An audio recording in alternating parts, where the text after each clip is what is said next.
নমস্কার, আমার ছোট্ট ইউটিউব চ্যানেলে আপনাদের স্বাগত।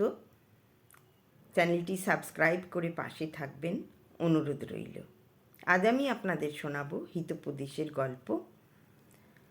হিতোপদেশের গল্পগুলি আনুমানিক খ্রিস্টপূর্ব 900 অব্দে রচিত হয়েছিল। হিতোপদেশের রচয়িতা পণ্ডিত নারায়ণ। আজকে এই আমাদের গল্পের মূল চরিত্র একটি বাঘ। জঙ্গলের মধ্যে এক বাঘ বাস করে গুহার মধ্যে।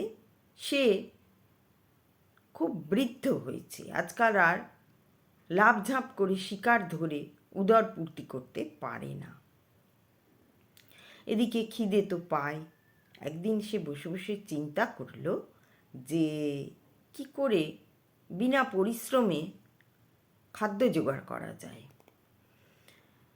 তার কাছে একটি সোনার বালা ছিল। একদা এক গ্রামের মহিলাকে হত্যা করে সে এই বালাটি পেয়েছিল এবং নিজের কাছে রেখে দিয়েছিল। সে জানতো মানুষেরা এই বালা বা সোনার গহনার প্রতি খুবই আকৃষ্ট হয়। সে এখন ভাবল যে আমি এই বালাটি ব্যবহার করে যদি আমার শিকার ধরতে পারি।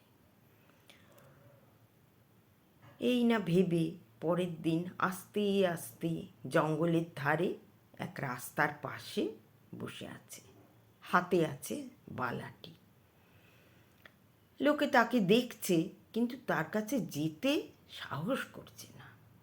সে মাঝে মাঝে বলে উঠছে, কে নেবে গো সোনার বালা, কে নেবে গো।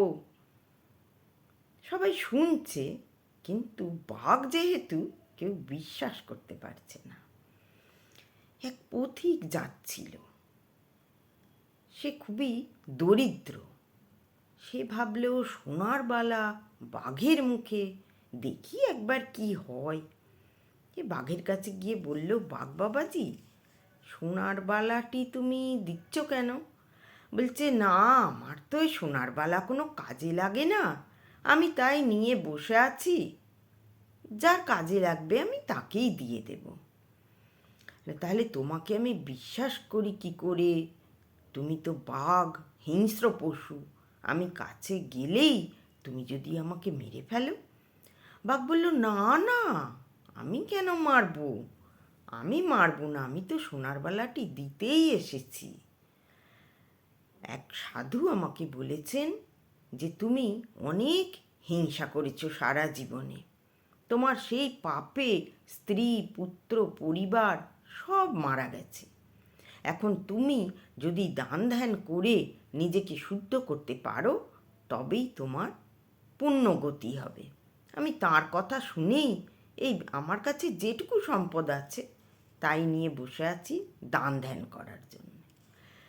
পথিকটা ভাবল, তাহলে এ তো সাধুর কথায় পুণ্য সঞ্চয় করার জন্য এসেছে, তাহলে এর আর লোভ হিংসা কিছু নেই, তাহলে আমার হয়তো ক্ষতি এ করবে না।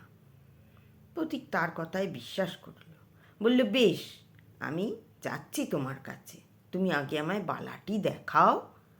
বাঘ তার থাবা খুলে বালাটি দেখালো। পথিক দেখল সত্যিই সোনার বালা, বিশ্বাস করলো। বলল, তাহলে আমাকে দাও, আমি যাই তোমার কাছে।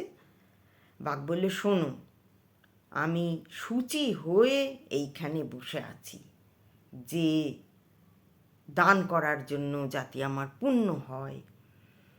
তাহলে যেই বালাটি নেবে তাকেও শুচি হয়ে আসতে হবে। তুমি ওই সামনের পুকুরে স্নান করে এসো, আমি তোমার হাতে বালা দিয়ে দিচ্ছি। পথিক ভাবল, ঠিকই কথা, দান ধ্যান সবসময় পবিত্রভাবেই হওয়া উচিত। সে বাঘের কথা শুনে পুকুরের জলে নেবে চান করতে গেল।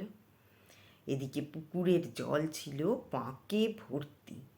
উপর থেকে জল দেখে সেটা বোঝা যায় না। এবার পথিক তো নেমে পড়েছে, পাঁকে পা আটকে গেছে, আর উঠতে পারছে না। তখন বাঘ দেখলেও তার শিকার তো করায়ত্ত।